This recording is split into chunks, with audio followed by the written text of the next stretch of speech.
Have you ever reached the end of a quarter and wondered, where did the last 3 months go? You are busy, your team was busy, revenue may have even increased, but somehow the business still feels harder to run than it should. Here's the truth. Most CEOs spend far more time working inside their business than stepping back to evaluate whether the business is actually improving. That's why every successful organization performs regular business audits. Not because something is broken, but because they understand that success comes from continuous improvement, not reacting to problems.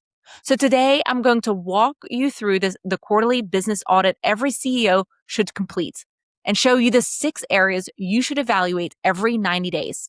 And before we dive in, make sure you subscribe because every week I share practical strategies to help entrepreneurs build businesses that create freedom instead of overwhelm. So let's get started. One of the biggest mistakes entrepreneurs make is believing that growth alone means progress. It doesn't. Growth can actually hide problems.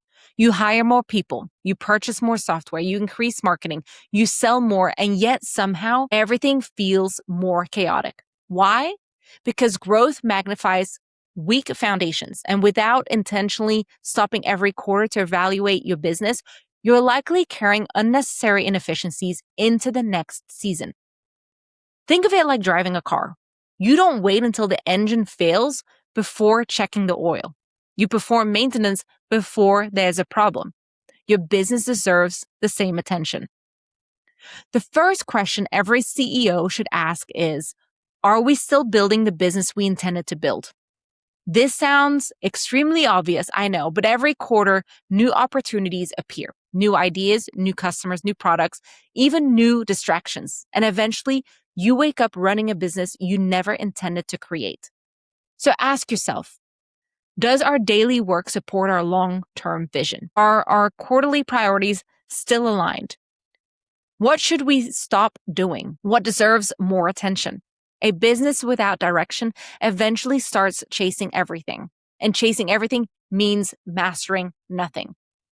So once your vision is clear, you can evaluate how well your business actually operates.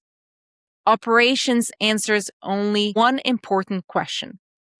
Can the business run consistently? So you will have to review things like your team workload, weekly planning, meeting effectiveness, communication, time management, and even the customer experience. And then ask, where are we spending the time? What is repetitive? What creates unnecessary stress? And if the answer is, I have to be involved in everything, that is not an operations problem, but that's a systems problem. Strong operations only work when they're supported by repeatable processes. This is where entrepreneurs discover those hidden inefficiencies. So ask questions like, do we have documented SOPs? SOPs stand for standard operating procedures. Could someone else complete this task? Are our workflows consistent? What breaks every single week? Where are mistakes happening repeatedly? And remember, if something happened more than twice, it probably deserves a documented process. Every missing process costs time. Every unclear process creates frustration, and every undocumented process limits growth. Now, let's take a look at the people inside your business. Leadership isn't about titles. It's about creating clarity. So ask yourself here, does everyone know what success looks like for my business? Are expectations clear? Are accountability conversations happening consistently? Do team members have the resources they need?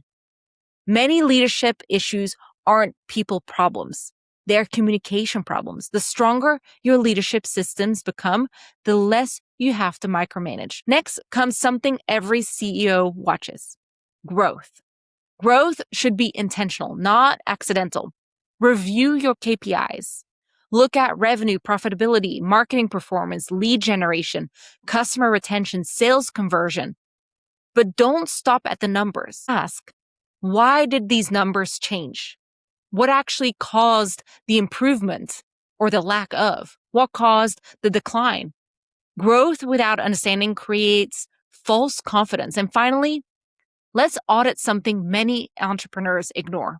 The final audit isn't about the business. It's about you. Ask yourself honestly, Am I leading proactively or reacting daily? Am I making decisions intentionally? Do I have time to think strategically? Am I spending enough time with my family? Can I actually disconnect? Because here's something I've learned. The business rarely outgrows the owner. If you are exhausted, the business eventually feels exhausted. If you're constantly reacting, the organization begins to react too. Sometimes the biggest improvements your business needs is a healthier and more intentional CEO. Imagine completing this audit every single quarter. Instead of waiting until things become overwhelming, you identify issues early. You improve systems, you strengthen that leadership, you refocus your vision, and you continue building a business that supports the life you actually want. And that's exactly why I created the free Business Foundation Assessment.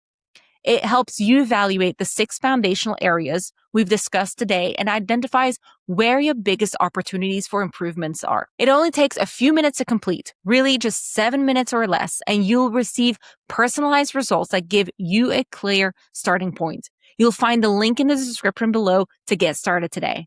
Now, if you found today's video helpful, give it a thumbs up, subscribe to the channel, and share it with another entrepreneur who could benefit from taking a step back and auditing their business.